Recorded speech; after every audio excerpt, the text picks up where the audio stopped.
On passe au focus du jour avec un reportage sur les ravages du tramadol en Afrique de l'Ouest. Ce médicament antidouleur proche de la morphine est de plus en plus détourné comme stupéfiant. Comme d'autres pays d'Afrique subsaharienne, le Cameroun est confronté à une hausse inquiétante de la consommation de ce tramadol. Produit phare du marché noir, facile d'accès, addictif.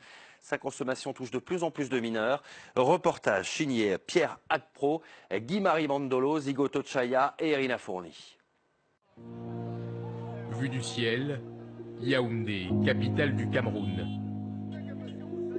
Au cœur de la ville, le marché central. Un bazar où l'on trouve de tout, y compris des faux médicaments. Un trafic au vu et au su de tous. Pour des raisons de sécurité, impossible de filmer ici sans rester discret. En caméra cachée, nous suivons Fabrice, quelques mètres devant nous, en chemise et pantalon jean. Ce vendeur de médicaments illicites a accepté de nous parler, visage masqué. Dans le dédale du marché, il nous conduit jusqu'à son échoppe. Dans sa besace, à l'abri des regards, son produit phare, une boîte de Zamudol, un médicament qui contient une molécule de plus en plus célèbre au Cameroun, le tramadol. Un antidouleur, proche de la morphine, détourné en stupéfiant lorsqu'il est utilisé à forte dose. C'est l'un des produits même les plus sollicités pour le moment.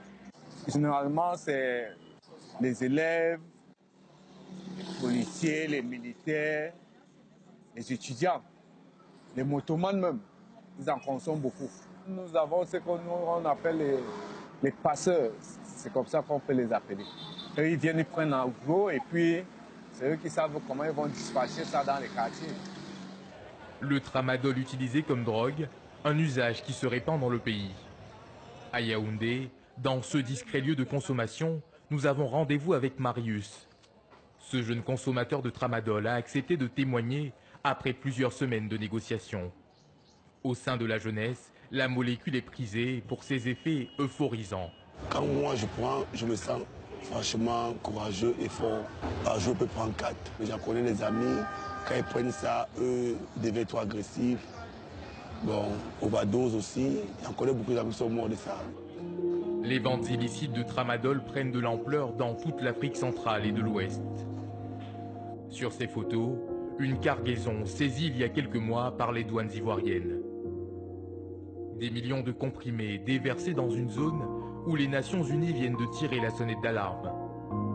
Car le tramadol, surnommé drogue du djihad, n'est plus seulement destiné aux groupes terroristes de la région.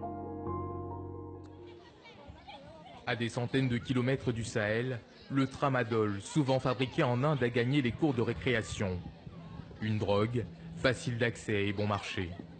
Dans ce lycée en périphérie de Yaoundé, le proviseur ne cache plus son inquiétude face à la montée en puissance du tramadol, aussi appelé tramol. Ici même chez nous, là, les élèves qui consomment, n'est-ce pas, qui boivent le comprimé de tramol, nous constatons qu'ils sont très violents envers leurs camarades, même envers nous les responsables. On a eu ici un élève qui a eu à violer une fille de 8 ans. Ce jour-là, dans la cour du lycée, une campagne de sensibilisation au danger des drogues. Dans notre établissement, il y a certains élèves qui consommaient de la drogue et ce n'est pas du tout important. Ça ne donne rien de bon. Provoquer une prise de conscience en milieu scolaire avant qu'il ne soit trop tard. Des initiatives encore rares au Cameroun, selon Titus, qui conduit la séance du jour. Au Cameroun, tout ce qu'on connaît en ce qui concerne les drogues, c'est la répression. Donc déjà voir un proviseur qui fait venir une organisation pour parler ou s'entretenir avec les élèves, c'est déjà bien. Le risque d'addiction au tramadol et à d'autres drogues, un danger pour la santé publique dans ce pays, peut préparer à cette menace. Dans ce quartier populaire de Douala, l'autre grande ville du Cameroun, l'unique centre de désintoxication du pays, a ouvert il y a 3 ans. Depuis, André, l'homme à l'initiative du projet, accueille près de 200 jeunes toxicomanes chaque année. Beaucoup de jeunes sont à l'intérieur, soit par ignorance, soit par simple curiosité.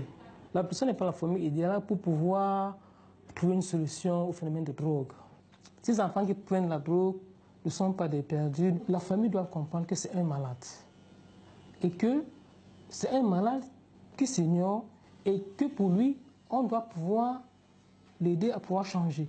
Plusieurs fois par semaine, des séances d'écoute comme celle-ci. Un espace de parole rare pour ces jeunes toxicomanes.